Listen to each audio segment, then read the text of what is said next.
Good morning. Happy hump day, and welcome into the number one group of five college football podcast in the world.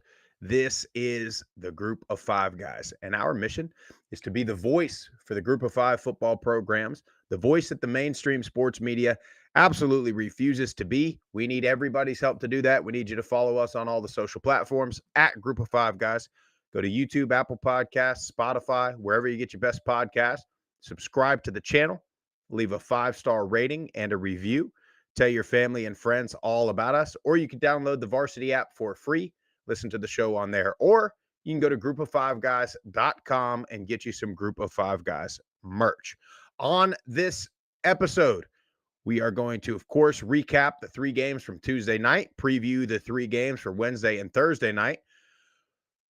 Jeff has got a wild story to tell the people here today. And we're going to topic of the day is going to be the disconnect between universities, athletic departments, and their community, specifically the community of Murfreesboro, Tennessee. There'll be plenty more. Hope you enjoy the show.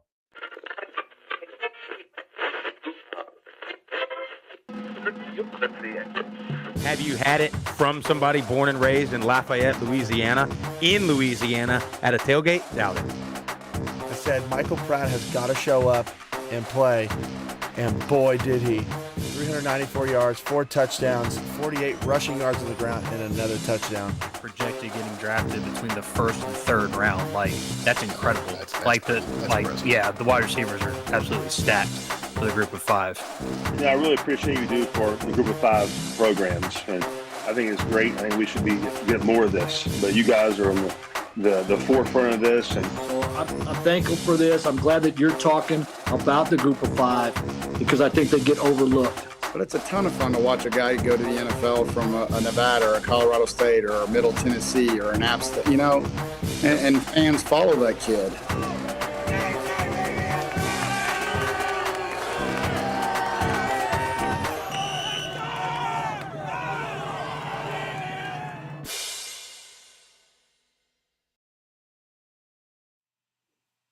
In my intro, I'm talking about having boudin. I was just thinking that. From somebody born and raised in Lafayette, Louisiana, at a tailgate, at a conference championship tailgate, Jeff. And boy, is it starting to look like that could be a possibility in the year of our Lord 2024. I mean, not a possibility, Sprouse. It's very likely. It's very likely. Especially after the way they've been playing. That performance last night was, really just a sound football game from the Cajuns. Yeah, and we'll talk about it a little bit more, but it could be not only for a Sun Belt title, it could have some playoff implications going that late in the year down there in Cajun land. I mean, they're looking pretty good. They got the one loss to Tulane, who's also still in that mix. Mm-hmm. But man, oh man, is it going to be it is going to be a wild ride in the month of November. I can tell you that much. There's going to be some stuff shaking out. There's going to be some people we think are good that might lose 3 or 4 straight. You remember last season, the Air Force Falcons were 8-0 going into this weekend, and they didn't win another game. So you're one injury or one, tough break away from your season flipping completely upside down. And on the other side, maybe you're 4-4 right now. Maybe you're 3-5 right now. You're one guy getting back healthy or one ball bouncing your way, rattling off 3 or 4 straight wins. You're a bowl team, 7-5, 8-4 in this year might get you to a MAC or a Sun Belt championship. No, you're spot on. Wide open season still. I mean, who'd have thunk, Sprouse, that, at least 3 out of the 4 teams in the state of Louisiana are just dominant teams, and one of them is not LSU. No, one of them is not LSU. Now, they're still probably alive a little bit. But that's just, in my opinion, that's just simply due to the SEC media machine is just going to keep them alive. But, man, every time Brian Kelly speaks, I cringe a little bit, bad. He's a tough guy to listen to or to. I can't imagine playing for the guy. Well, I mean, I just kind of sort of listen to him to see what accent's going to come out. Depending on the crowd that he's in front of, he seems to be changing accents. He's Jeff, he's pretty good. Maybe taking lessons from Jeff, Frank that's why I watch. Caliendo. That's why I watch the presidential debates, Jeff. I don't. I don't need to watch Brian Kelly for that. Speaking of, election day's coming up. I did my duty on Monday. Yeah, make sure you exercise your right to vote. This is a football show. Certainly not going to tell you which way to go. But what I will say is, I think I said this 4 years ago when we first started doing a podcast. Don't be an idiot if it doesn't go your way. Okay, on Tuesday next week. That's all I'll say. Don't be an idiot. Don't get yourself into trouble. Obviously stand up for what you believe, but that's probably the limit. Anyway, it is Wednesday, and as always, this show presented by Deca Gray Coffee Company, best coffee in the land, out of this world coffee. Visit decagray.com. Get you the Group of Five Guys Game Day Dark Roast. When you click purchase, you click add to cart, and you add that card on file, that's when they roast your order. That's when they roast it. That's when they bag it up. That's when they ship it, usually 3 or 4 days, what I've seen. Anytime I've made an order from Deca Gray, use our promo code GOFG, 10% off, free shipping.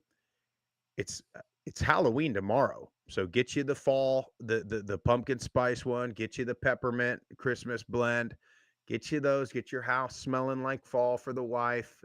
You know what to do. But decagray.com, promo code GOFG. It's best coffee out there. It really is. I'm getting ready to order another bag, about out of the game day roast. So I got to re-up my game day roast. Going to try another blend as well. Yep. And man, it's the holidays. It's fall. It's coming. I'm not a huge pumpkin spice, but I may just have to try it. Just check it out. See what it's working with. The smell is pretty. It's pumpkin, right? But if you drink it just black, like, see, now my wife will drink it and she'll add a pumpkin spice creamer to it also. Then, it tastes like one of those Starbucks milkshakes. Like you're getting, diabetes in a cup. Yeah. 700 calorie coffee that people are drinking 3 a day and they can't figure it out. But anyway, neither here nor there, Jeff. Halloween's tomorrow. Yes, it is. Now, is the Murphy family, well, you guys normally go, your neighborhood's not really conducive to kids walking around on the streets. So will you guys go to another neighborhood or what? Yeah, we got a friend that lives in a pretty nice neighborhood. Good old buddy, former teammate Shane Blizzard. We go to their house. We've done that the last couple of years and trick or treat over there. But we start out on the square. They do like a trick or treat downtown. So my employees hand out candy. I mean, the line is literally like wrapped around the entire square with kids for 2 hours. So it's cool. We'll start out down there and then go to that neighborhood and be there till about, 9:30 probably. Call it a night. Yeah, you can't trick or treat where I'm at, Sprouse. No, you can't. And we got now just real quick, Jeff, what are the Murphys being? We're going to be Avengers. Really? Yeah. So Dom is Captain America. I am Bucky Barnes. Scarlett is Scarlett Johansson, who's Black Widow. Nico is Thor, and Luciano is Black Panther, I think. There you go. So, I thought you would have been Thor, Well, Nico, out. He's always got to have like a prop. So he's got the freaking hammer. Dom's got this big shield. I'm going to walk around with my AK downtown. It's going to be great. Well, Jeff, we got to get into this. I mean, this is... You had somebody come trick-or-treating a little early this year at the Murphy household. So, floor is yours. I want to tell the people, what it's like for Jeff Murphy on a Monday evening trying to hang out with the family. Yeah. So, we're sitting on the couch. We have dinner, play outside for a little bit, come inside. Usually we like to watch a movie together or something. And, we put the movie on. It's about 7:00 at night. And the way my living room and kitchen, it's open concept. So, we got the couch, TV. Back door is kind of that way, and the front door is behind us. And we got a bunch of windows that kind of go around the entire kitchen, living room area. The front door is, it's got glass pieces to it. So we're sitting there, like I said, about 7 o'clock. The back door is just have a storm door that's not locked. So, but all of a sudden we start hearing a pounding, like somebody was pounding on the front glass door. So I get up, turn around, and look, and it's some guy, right? And the way he's frantically pounding, I'm like, this ain't right. So I'm like, Scarlett, go lock the back door. Boys, you go to the back of the house. I follow the boys to the back of the house. I grab my AK. I come to the front, and the guy's like, let me in, let me in, let me in. Somebody's trying to kill me. And this guy's like super frantic, like erratic. But he truly believes that somebody's trying to shoot him. He's like, he's got a gun. My ex-girlfriend's boyfriend is after me. And he like keeps like dropping down flat on my front porch. I'm like, stop banging on my door. You're not coming inside. And he's like, he's right there. He's got a gun. So like, I'm like, I tell Scarlett, she's on the phone with the police, 911. I'm like, hey, I can't see out these windows. You need to turn the lights off. So she turns the lights off so there's no glare. So I'm like crouched down, going from window to window, tactical style. Like, dude, I don't see anybody. Like, and then like every 20 seconds or so, he would get back up and start banging on the door, like, let me in, and trying to open the door. So I would go back over and I'm like, stop trying to get it. If you come in this house, I'm shooting you, number one.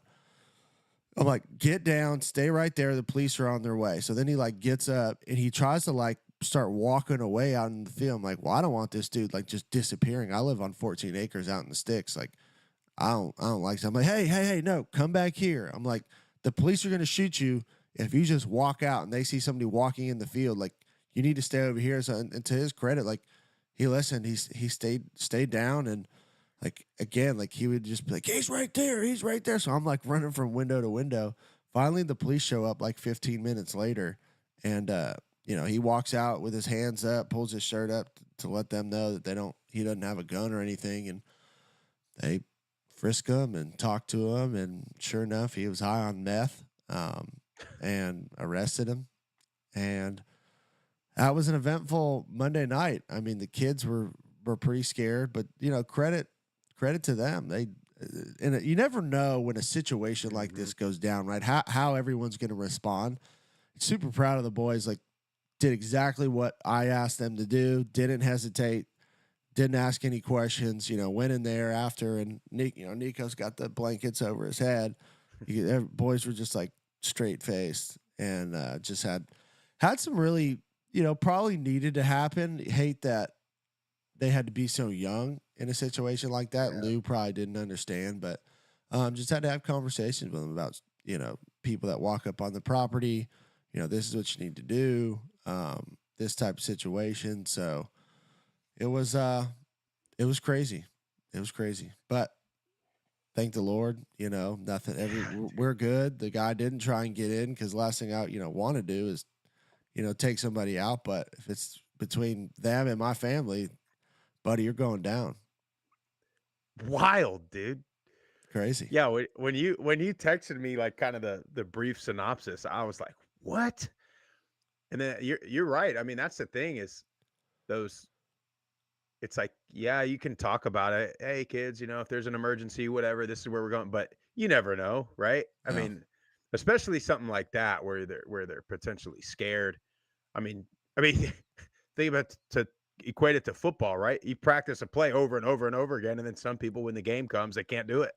That's Let alone now you add fear to it, right? And an unexpected, like you're just kind of sitting there. Yeah, I mean, just honestly, like. Thank God he didn't come to the back door, because he could have just walked in, and then it would have been physical altercation right off the jump. So it would definitely would have been a different situation. But crazy. I mean, you even wonder, like, yourself in a situation like that, because we got we're armed, we shoot, we got a little shooting range out here, and definitely practice. But until you get until you're in the game, you get live bullets, you don't know how it's going to act. And it was just crazy. The whole thing was just nuts.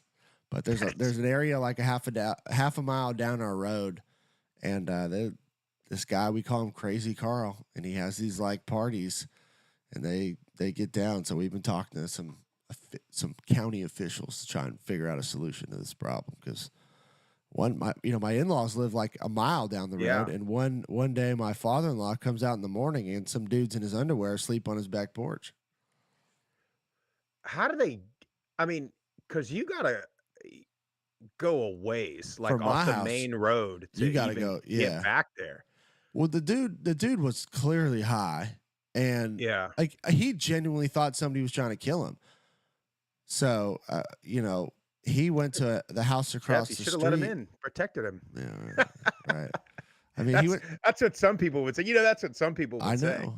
Well, I know. not to get everybody do what you want, but like Yeah. where I'm at, I mean, if I didn't have something Yeah. to protect my family, 15 minutes, if this guy decided he wanted to break the glass Yep. in the front door and come in, like, I mean, I guess I could try and use a baseball bat. Maybe I got one of those lying around, but like, I don't, Yeah. Well, that's gotta the have it. argument. And here we are. I just told you not to. I'm not gonna tell you how to vote, but like that's the argument people make, right? First of all, there's not enough police, and even I live in a neighborhood, like even here it would take probably 10 minutes, Yeah. and that's if they're not on something else, and so and then in your situation, it's a guy that's on drugs and probably I don't want to use the word harmless, but you know what I mean? Like he wasn't, you don't think anyway, trying to like cause harm to you guys, whether he did or not, I don't know. But like, what if, you know what I mean? What if there's two of them? And what if he's trying to break in Yeah, and he's not exactly. banging? Like, you don't have time to wait on an officer, man. You gotta, I don't know. But man, I'm proud of your kids, proud of your family and everything. That's crazy, man. You guys just handled it. Yeah. Cool, calm, and collected in the Murphy household. Hey, wasn't us, by the grace of God, my friend. Well, anyway, let's talk a little ball. Let's talk a little ball before we get into our next subject of the day. Tuesday night games, kind of weird games. For La Tech and Sam Houston go 9-3. Less points scored in that game than there was in Game 4 of the World Series last night. Lowest scoring total in all of college football so far this year. 9-3. What was it? 3-2 for a long time. It was. I think at halftime it was 3-2. Sam Houston gets the win, so they're still in the thick of things for that Conference USA championship game. Their D line played really well. 5 sacks.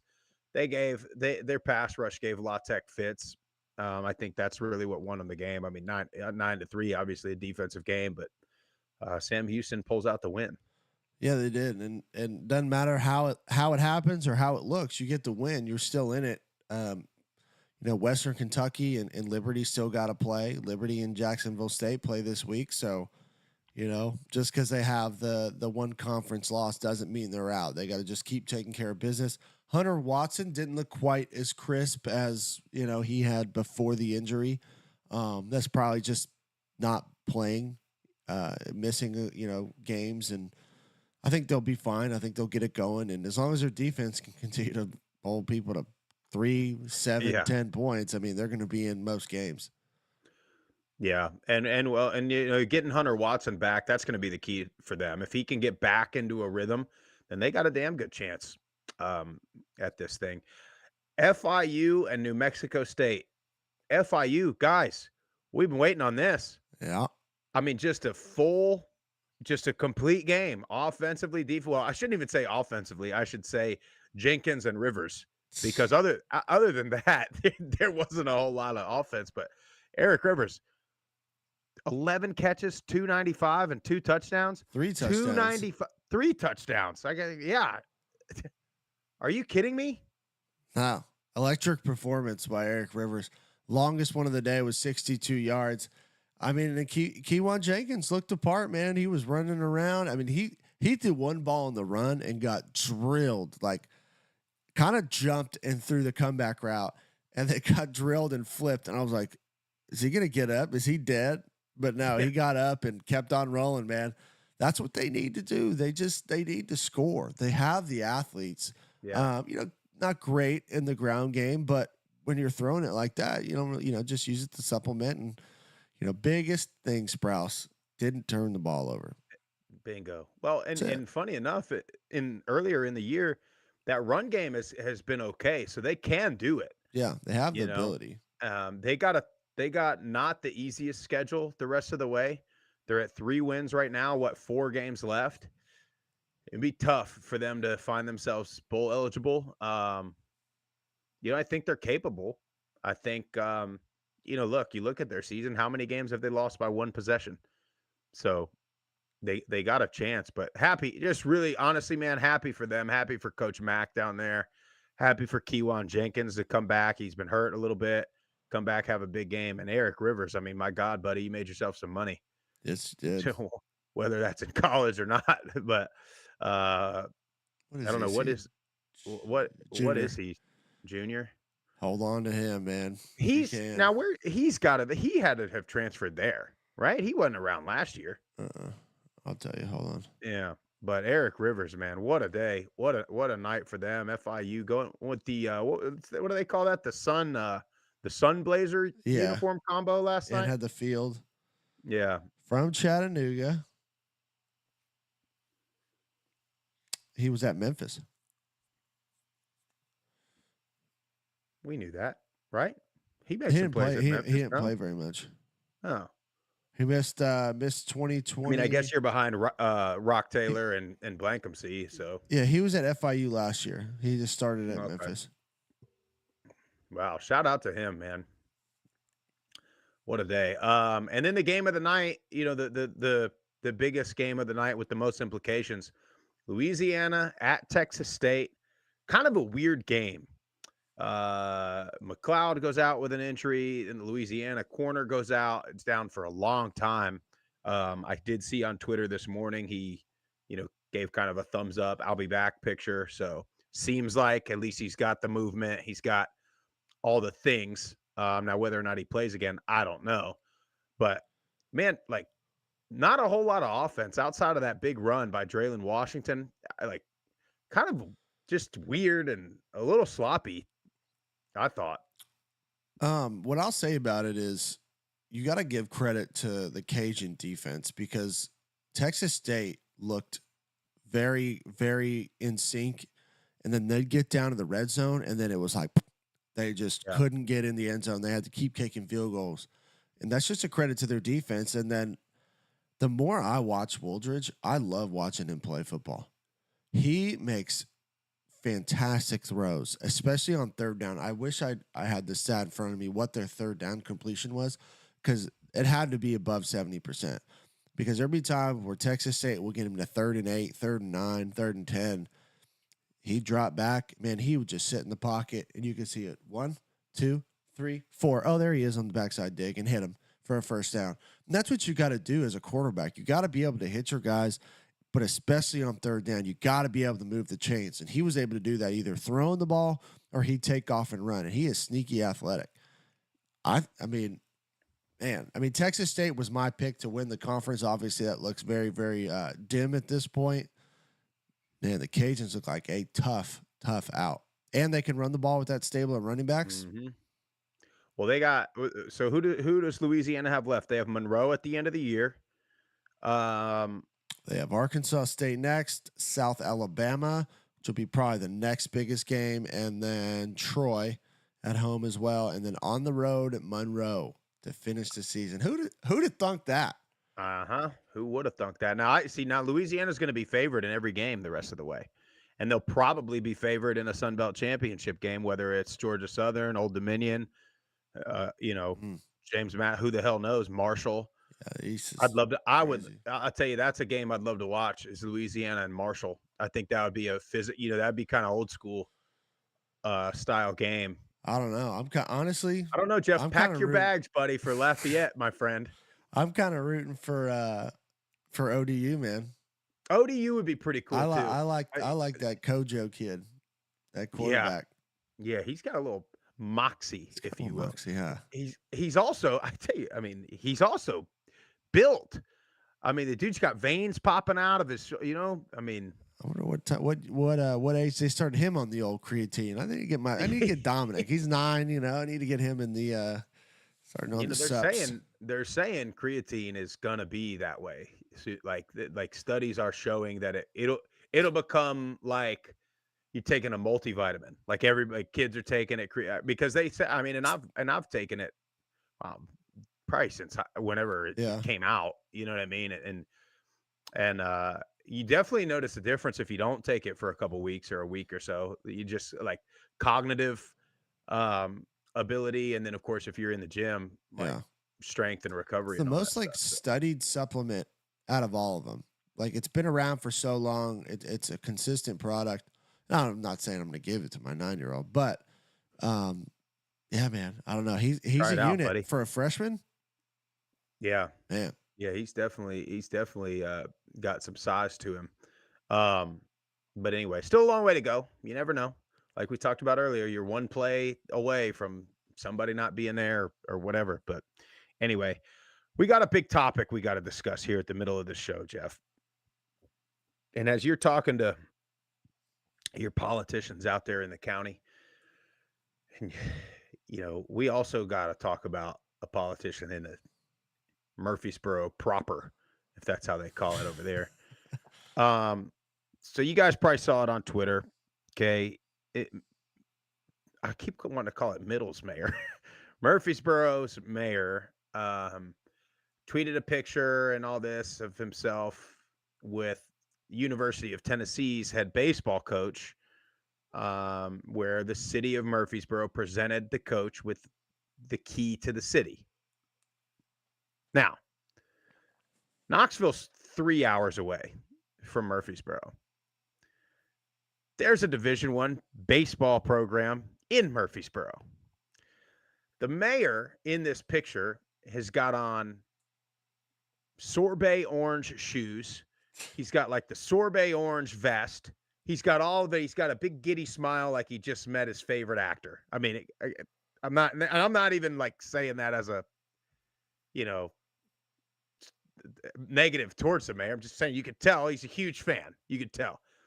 Then you go and you scroll through his socials, and he's got pictures of smoking cigars when Tennessee's beating Alabama.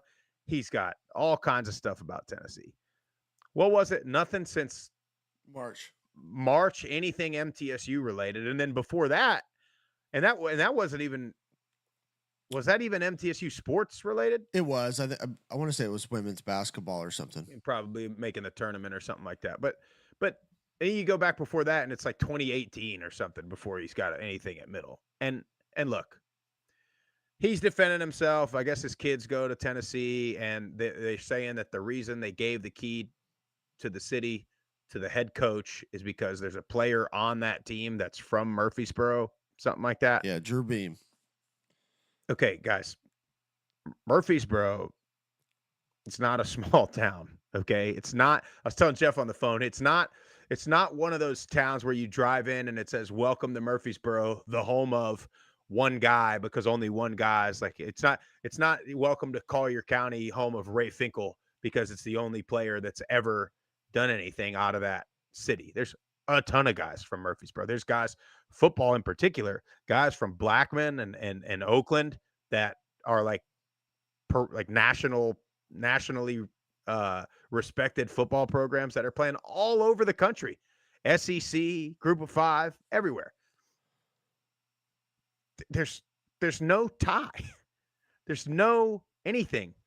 It's all this is to me is people in Murfreesboro, including the mayor, are fanboying over the University of Tennessee's baseball coach. And they are doing this to take pictures of themselves and meet the coach and probably try to get themselves, luxury seats when they go to Tennessee games. I don't know, man. It's to me, and that opens up the door to this discussion, but I'll go to you first, Jeff, before we kind of dig into some of the many problems in Murfreesboro. Yeah. So, I tweeted some stuff and I'm, I have a casual, acquaintanceship with Shane McFarland. He's come in the shop before.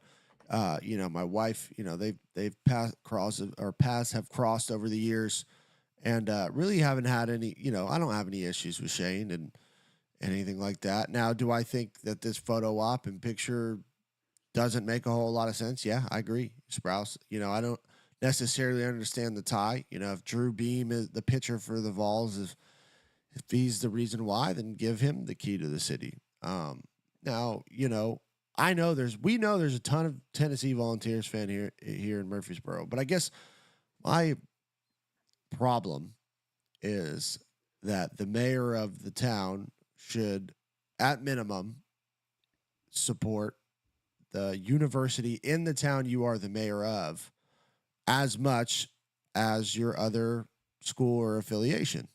Now, again, everybody's got their own choices in life. You can do what you want. That's just what I think the mayor should do. Now, I put out yesterday that I was thinking about running for political office. Polls are in your favor, buddy. They are. Polls are in my favor. Got 2 years before that election comes about, but no, and that was joking. But Shane reached out, was like, hey, would love to talk if you got any problems and go in depth and explain kind of what's been going on. I'm like, Shane, I would absolutely love to. Let's grab a cup of coffee. He gave me his number. I texted him from my cell, so we're gonna try and sit down and figure out, what's the deal? Why is there such a disconnect between the university and the city? And, we've heard rumblings from the university side, excited to sit down and see what the city viewpoint is. Maybe they are doing stuff and, the McPhee or whoever at the universities just doesn't care or not reciprocating. I don't know. But I can tell you this, it has become my mission to break the wheel here in Murfreesboro and figure out why poor decisions, lack of support, lack of relationship building has been going on in this town from multiple different facets of the university, city, athletic department, all of it. But I'm determined. We've started this journey 4 years ago, Sprouse. We're going to fix it. We're going to fix it one way or another. And this is all the stuff that's been happening at Middle, right, is the reason we started this, right? I mean, that's the experience that we had. And the reason we started this, let's go figure out who's doing it right. Let's go figure out who's doing it wrong. And let's give these examples of how it could be or how it should be. And, part of my thing is, and I saw some people coming in defense of the picture because somebody said something about, you go to Alumni Hall, which is the, like athletic, gear, clothing stores, right? You go there in Murfreesboro and it's like 75-80% orange in Murfreesboro. And it's called Alumni Hall and the rest blue. And everybody's like, yeah, people don't buy Middle stuff. They buy Tennessee stuff. It's business, which I'm perfectly fine with that. I'm all about it. But part of the reason is what we're seeing, right? The mayor, to me, has the influence to change that. Do you know how awesome Murfreesboro could be if so much it had potential community support and athletics? If you had a good football team in Murfreesboro and a community that supported it, I mean, could you just, Jeff, I'm getting chills thinking about that city with a sellout crowd for just a conference game. You know what I mean? I'm picturing the square. I'm picturing your deli having a line around the square at noon with every single person dressed in blue because there's a game at 7 and they're getting their sandwiches and then they're fixing to go tailgate. But to me, if people that lived in Murfreesboro had almost no choice, right? Got to support Middle. Let's not put this, this temptation in our city. And, and again, and hopefully you're going to get this answer because we talked about this off air, Jeff, is a lot of folks would say that the university is the one that alienates itself from the community, which, knowing the president and what he's about, makes a whole lot of sense to me. It wouldn't shock me at all. Now, because what if we said about lack of crowd support in Murfreesboro and about our president? Our president is, and I mean, he says this in all of his commencement speeches and stuff, is more concerned about being the largest university in the state and having the most out of state tuition and having the most foreign exchange students on campus and having checking off all these demographics. And look, no, that's fine. And you want those people too, but you also, he's made no effort to make people proud of their school, whether that be students, whether that be alumni, whether that be the community. There's no effort of that, right? And to me, it's that whole message. It's okay. Well, our president sort of treats the school like a commuter second class university. Our mayor treats the school like a second class commuter university. So of course the local people are gonna, of course the students are gonna. And it's one of those things where, we've always said the athletic department and the university are pulling in different directions. But now it's like you have these four quadrants.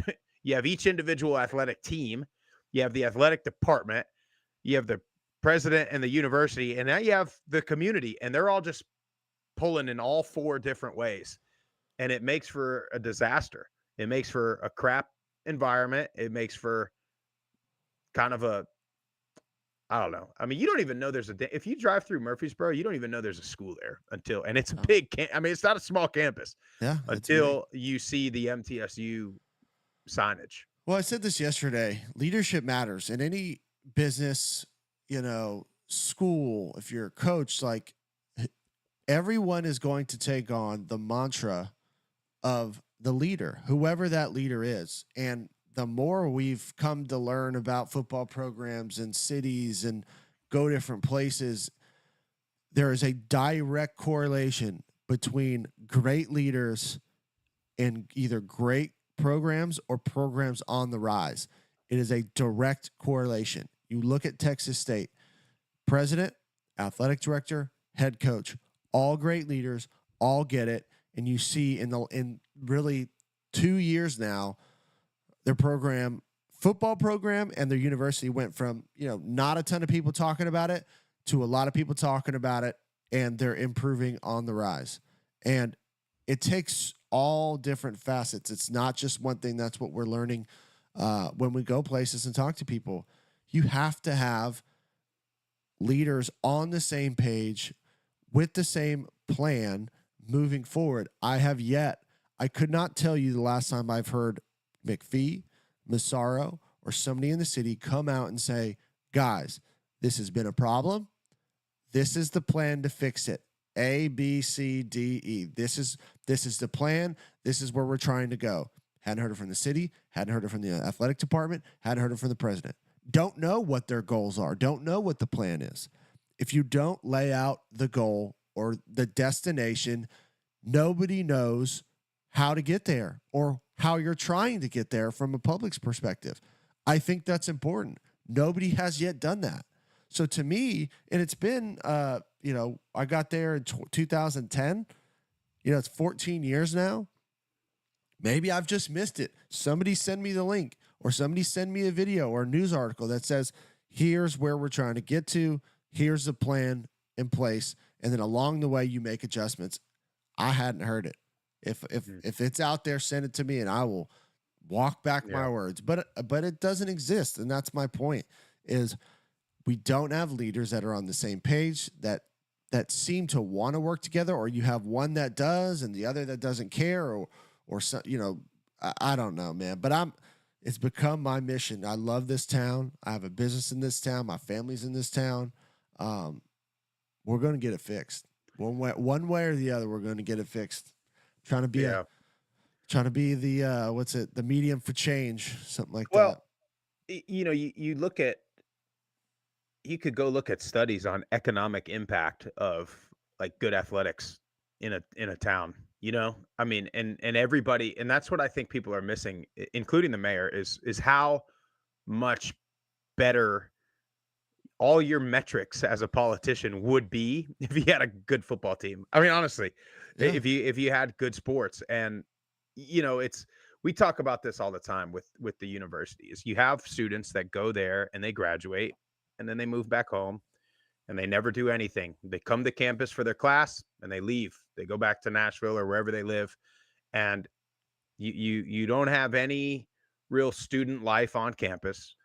So people go there for 4 years and they literally do nothing at the school or for the school. They just go and they get a degree and then they move, or they go wherever they're going to go. This is not people that, go to school and go to athletic events and go to whatever, man, go to the theater, go to plays, go to certain things on campus, and then graduate and then start a business or start working in Murfreesboro or anything like that. You don't like the people that they're going after in the student body are not doing that. And it's killing the sense of like community and pride that they have. I mean, I don't know. I can't wait till you talk to the mayor, because I really want to see not necessarily his side of it, but maybe it's, hey, look, dude, I've tried to sit down with McPhee. I try to sit down with him every year, and he won't do it. I've tried to talk to him about the implications of getting these certain programs at the school or these things, and he won't do it because, look, let's not pretend we haven't seen other people try to reach out to McPhee that got ignored for 17 years. AKA your head football coach that was trying to get things done, and McPhee just completely ignored all of it. So, I'm not putting that. I think that giving the key to the Tennessee coach is stupid either way. I think I don't care how much you've tried. I just don't think that's something you do. I mean, could you imagine the mayor of San Marcos giving the key to the city to somebody from Austin or from University of Texas? Could you imagine? I went on the Water Hose Drinkers last night. Shout out to Josh Bevel. But could you imagine Lenny B like at a celebration giving Kirby Smart the key to Statesboro? No. Could you imagine that? No, and now here's the thing. Look, here's the thing, right? Here's the downhill implications of some of this. It's like, I don't know this, but I doubt it. Do any coaches at Middle have the key to the city? Has that ever been? Not that I know of. Surely, I think surely Kevin Byard Rick has Insel. one, I think. I mean, surely Rick Insel does, you'd think. Well, but he's still coaching. He'll probably get one when he's done. Yeah. But here's the thing, right? Yeah. So is the dude at Tennessee still coaching. You have a coach of another school that, I don't know if it affects recruiting, but probably he can do whatever he wants in your town now. I mean, essentially, I just, oh man, dude, I don't get it. Yeah, and the last thing that I'll say on it is the whole giving somebody a key to the city, it's a political thing, it's a photo op thing. Like, does it really matter in the grand scheme of things? No, but it just further solidifies the lack of support for MTSU in this town, just on a macro level. And somebody's got to come in, and why we talk about our Middle so much, besides the fact that we went there, we know there's other universities across the country that have similar problems. So hopefully maybe some of this can spark a dialogue to try and improve some of these other schools that have a similar situation. But you've got to have somebody that has a long-term plan, because in the spot that we're at now, it's going to take a long-term plan to rebuild the support and the fan base of this university and of its athletics programs. And I said this on Twitter, last night, is you've got to have somebody that's willing to work with the city, work with the athletic department at the top university, or else it's not going to work. And they have to understand that students' interactions while they're a student on campus gives them a deeper tie to that university than you'll ever know and understand. And if they don't have meaningful relationships with their teachers or with athletes while they go to school there, there's nothing really bringing them back. And there's no reason other than the relationships, growing up 10 minutes from the stadium, tailgates, game experiences, why I should still be a Las Vegas Raiders fan.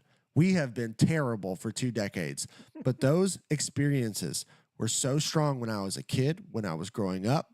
The interactions with players and the coaches that lived in Alameda, that you'd see them out, like all those relationships have built a lifelong fandom for me to support them. It's the same thing with your university. When you go there, you're enrolled and you're a student and you have meaningful relationships with your teachers, with a coach, with players that are in your class, and you go to the game and you have a great time. Like, it's all those things in the time when they're a student that translates to them being an involved alumni. They feel like they need to give something back and they want to support. You got to make it hard for them to not want to support. And right now, none of that exists. And there's no plan. You know, you're trying to get guys come back that it was a commuter school to them. They have no emotional or meaningful tie other than the piece of paper they got. And that is a poor job on university leadership is what that is, because you don't make that a point to your teachers, to your faculty, to the staff, and it just trickles down, goes throughout the entire university. And now you've built this culture where you've very little on-campus housing. You have no Greek life, like all these things that are important. It just seems like we have let them go.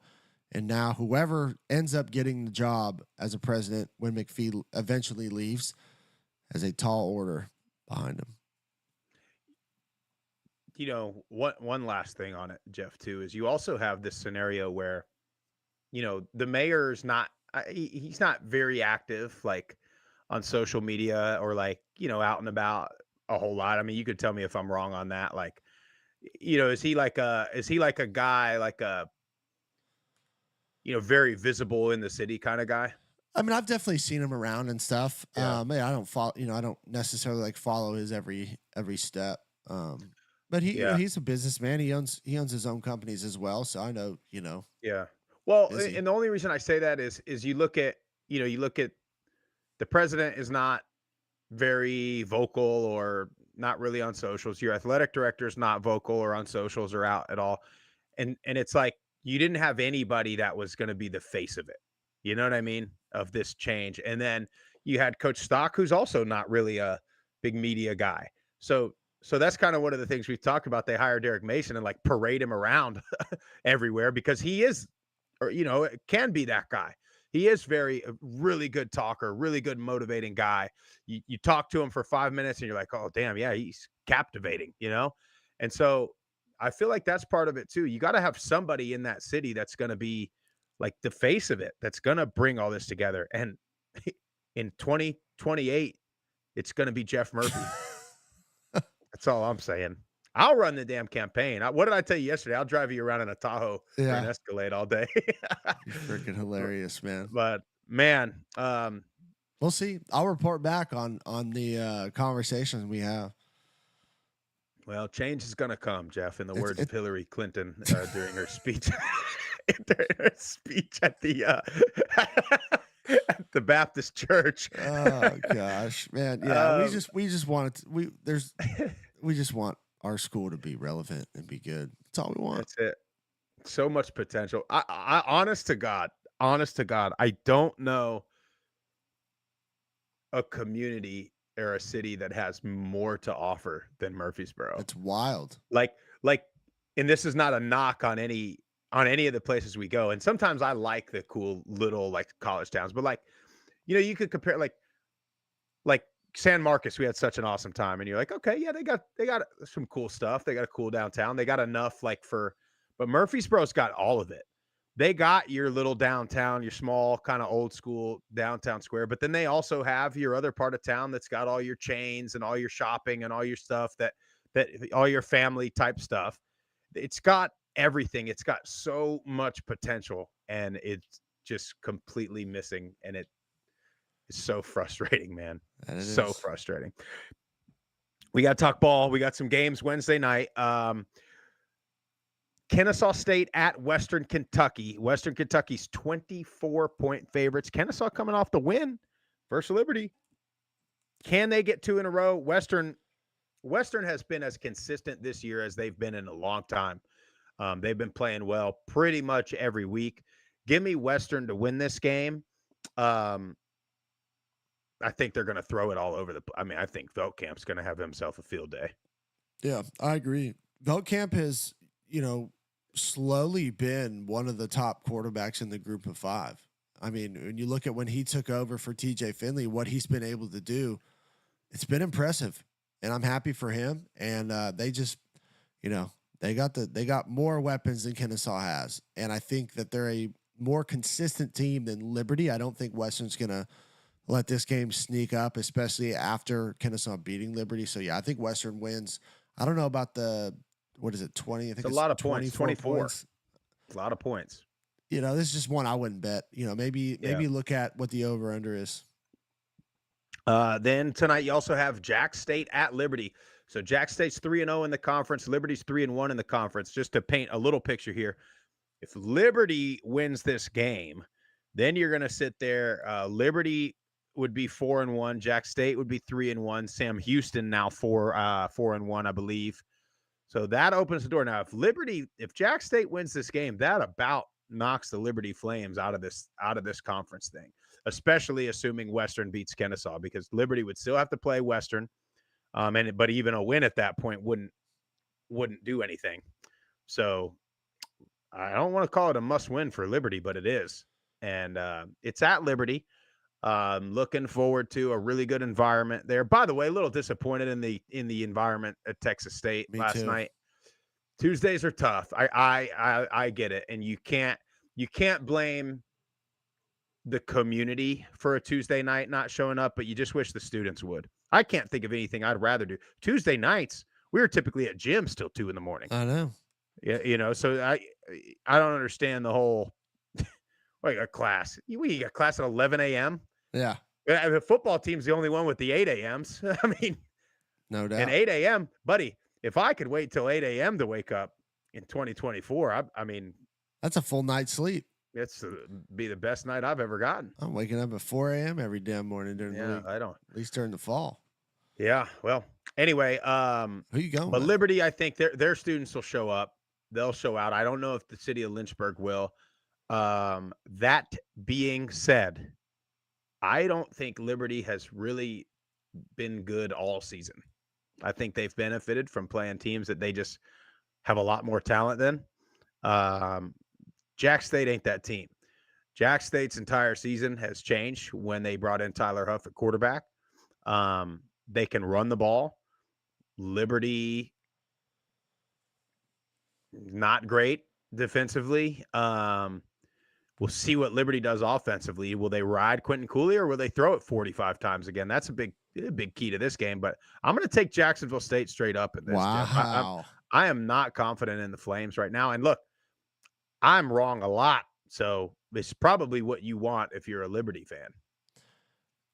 Huge bounce back game for Liberty. They have to come out from the opening kickoff and be ready to go. If they don't win this game, this is going to be, this says to me that the players have essentially not fully bought in and have kind of given up because they're at home. They're coming off a bad loss. You would think that you'd come out with your hair on fire and want to make a statement. If they don't, to me, that's troublesome. I think Liberty gets to win. I want to see them pound Quentin Cooley. Give him like 24, 25 carries. He gets stronger as the game goes on. It wears the defense down. It's going to be a physical game. Salter needs to be himself and run around, make plays, but really get into that run game, that quarterback run game. I think Liberty gets to win. I like it. And then Halloween night, big one in the American. Tulane, 16.5-point favorites on the road at Charlotte. Tulane has been, they've looked pretty good, but they still, I can't think of a game where both sides of the ball, they put it all together. And I'm waiting for them to do that. I mean, last week they looked good, but they let them kind of creep back in. I want to see, look, Mekhi Hughes, they can just feed him. They can just run the ball and win this game. But I kind of want to see some more out of Mensa for a little bit. I want to see him be able to kind of lead and win a game, because I think if they get into a situation, if they get into, when they play Navy here in a couple weeks, they play Memphis in a couple weeks, if they end up playing Army in the championship game, Mensa's going to have to be able to do a little bit more. So that's what I'm looking for. I mean, I think Tulane wins this game. 16.5, I'm not quite sure about. But give me the wave. Yeah, I'm not sure if Charlotte has come out and said that Purdy is going to be the starter. If he is, he gives them a decent chance to compete. I don't think they win this game. I like the cover. I think they win by 16.5. I think Tulane is the best team outside of Army in the American, top to bottom. But yeah, I agree with you. I want to see a little bit more from Mensa. He's at 64% completion percentage on the season. Like to see that really get to be up closer to 70%. If he can complete more of his footballs, and you got that ground game with a solid defense, that's how you win championships, and that's how you can make a run in the playoff. If they still got an outside chance of getting in there if something happens to Boise. So yeah, give me Tulane to cover. Yeah, I think this playoff situation is getting more and more interesting. It's funny, you probably lean, like, you think about Army still with a pretty good shot. Boise, the favorite. I think UNLV still has a decent shot if they're able to come back and end up, playing for the championship and beating Boise. Louisiana sitting there. But you got to win the conference. So there's these weird scenarios where, like, let's say you get a Colorado State in the Mountain West Championship, which they're in position to do that right now, and finds a way to upset a Boise State. Or let's say you get a Georgia Southern or an Old Dominion that upsets Louisiana in the championship. That's where you're going to look at, oh, okay, well, maybe one-loss Liberty is, you know what I mean? So that's where there's that outside chance, or maybe, hey, maybe I don't know, everybody in the MAC's got a bunch of losses now, but that's where you look, okay, maybe 2-loss Western is the best shot we got at this thing. So you got to look out for that, because you're not going to get, I don't think anybody in the group of 5 would be able to get an at-large. I don't, maybe, I don't know, if Army's undefeated and maybe loses to Tulane by like a point in a championship, maybe Army could sneak in there. Maybe Boise, if they climb up, let's say they climb up and get all the way to like 6 or 7, and maybe they lose to UNLV in a tight one. Maybe they sneak in at 12 or something like that. But again, like, you got to win the conference. Yeah. There's those, because if you get 5 upsets, or really if you get 2 if you get an upset in the American and you get an upset in the Mountain West, then it just creates all kinds of chaos. And I don't know what the committee's going to do picking a team that they've never seen play. I mean, that's going to be just really difficult for them to do. The problem I foresee right now is in order to get 2 in, you have to have somebody that's already ranked, and somebody that's ranked really in the top 20 for them to make, huge jumps up. Not sure that any other teams outside of Army and Boise have the ability to make the jump that quickly. And that's not because of them. It's because of the way the committee ranks, right? So, well, and the problem too is, sorry to interrupt you there. The problem too there is, if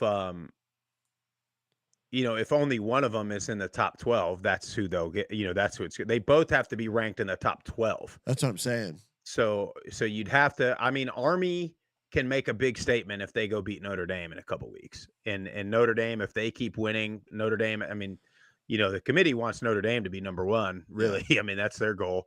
So if Army gets to, what's Army at right 21. now? Like 21. Okay. So if Army, them and Boise have the best shot for both teams get in. Yeah. I mean, you got to think like this now. If Army gets to, 16, 15, and then if also Tulane cracks the top 25, which I think they will, if they keep winning, they're close. And then Army beats Tulane in a championship game, could that get them up to 12? And then for Boise, I think if Boise just keeps winning, they'll find themselves in the top 12. Because they're 15, 14 right now. 15.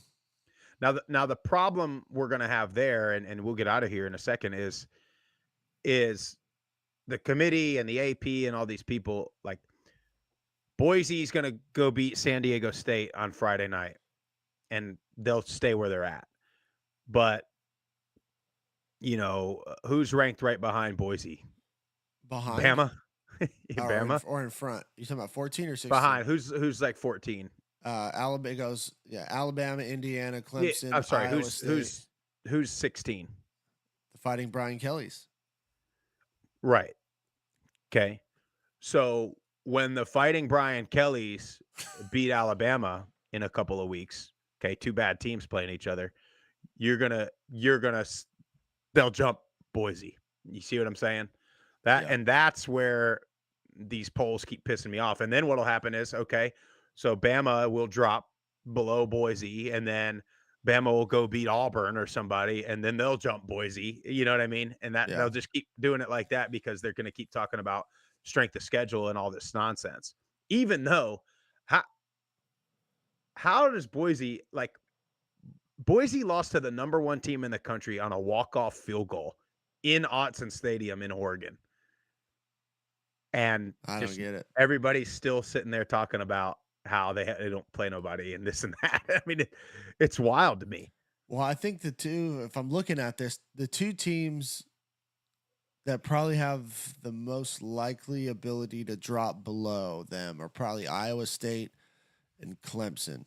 And Clemson's biggest games are Louisville, Pitt, and South Carolina. That's what they still got left on their schedule. I think they'll lose at least one of those games. Iowa State, playing well. Their toughest matchups really is Kansas State. I mean, Utah's on there, but they're not as good as everybody thought. Kansas is on there, Texas Tech. I mean, I hadn't seen Iowa State play. To be honest, I do like their quarterback. I know that. I don't know. We're gonna have to have some teams lose. Yeah, but the problem is who they lose that to aren't ranked, so they drop further. Right, because if like I was talking about with Alabama, like you got an SEC team that loses to another SEC team, they're just going to flip flop them. Now Army's got to beat Notre Dame. That has to happen. Notre Dame. Yep. And here's the other interesting scenario is could the group of five be the fourth and fifth highest ranked champion, right? So let's just say you get a situation where SMU, who's at 21 right now? Yeah, no, 20. Let's say they are hovering around 2018 and they beat a Clemson or a Miami in the ACC championship game. And then let's say you talk about Iowa State and Kansas State. Let's say somebody, I don't even know who's in the mix there, who's unranked, Colorado or something. Yeah, this is what you're going to have happen. You're going to have Iowa State lose, or whoever it plays in the Big 12 championship, because right now, but you got BYU sitting there too. Well, I know, but they'll have to lose. We'll need them to lose in the championship game because they're going to win out. They don't really play anybody the rest of the way. Iowa State and Kansas State are the next two. Well, in Colorado, the Buffs. Those are the four ranked teams in the Big 12. Iowa State would need to lose to one of their games to drop down, and they need to be like a 19 or 20, and then beat BYU in the championship game. Because I don't think they're going to jump all the way up. Right. And then you get the BYU, or you get Boise, who would get the four. The four. Yep. With the bye, and then you would get the at-large in Army if they can win out. Well, Army would be, the fifth champion. Yeah. Oh, I see what you're saying. Yeah. And then because see. No, but wouldn't that automatically be the Big 12? Buddy, you could have, it's the five highest ranked conference champions. You've fallen into the trap, the Tim Brando trap, which I can't believe I missed that on this outline, Jeff. We could maybe talk about it on Friday because Joe Judkins, if you're still on, buddy, I came to your rescue, my friend, and the people absolutely flamed that asshole because that's the narrative. Everybody thinks it's all the Power 4 champions and one Group of 5 champion. That's what everybody thinks it is. That's not the case. It's the 5 highest ranked conference champions. It doesn't mention Group of 5 Power 5 because let's face it, it's not a real thing. It's not. So you could have that scenario where the American champion and the Mountain West champion are ranked higher than the ACC and the Big 12 champion. Very, very, and I think it's all right. Here you go, Sprouse. Could be likely. Here is from the website, College Football Playoff website. The 4 highest ranked conference champions will be seeded 1 through 4 and will receive a first round bye. The 5th conference champion will be seeded where it was ranked or at number 12 if it is outside the top 12 rankings. Non-conference champions ranked in the top 4 will be seeded beginning at number 5. Because of this, the seeding 1 through 12 could look different than the final rankings. Mm-hmm. There you go. Okay.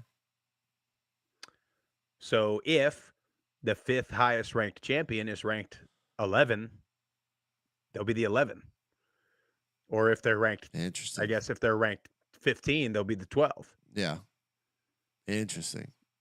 Should we wait till Friday to talk about Tim Brando's little speech? Yeah, I don't want to rush it. Here? I don't want to rush it. Let's wait till Friday. We'll do it Friday. We'll do it first thing Friday morning, and we'll do it live. That's all we got for you guys today. I had it right about an hour, and then we rambled a little bit. That was no good. voicemails, guys. What's going on? No voicemails. I'm a little disappointed in that. Well, we did run through them all on Monday. Yeah, we ran through 6 of them on Monday. But you guys keep calling that hotline, 615-900-4286, with your immediate reactions. Hoping we get some Liberty folks for Friday morning voicemails.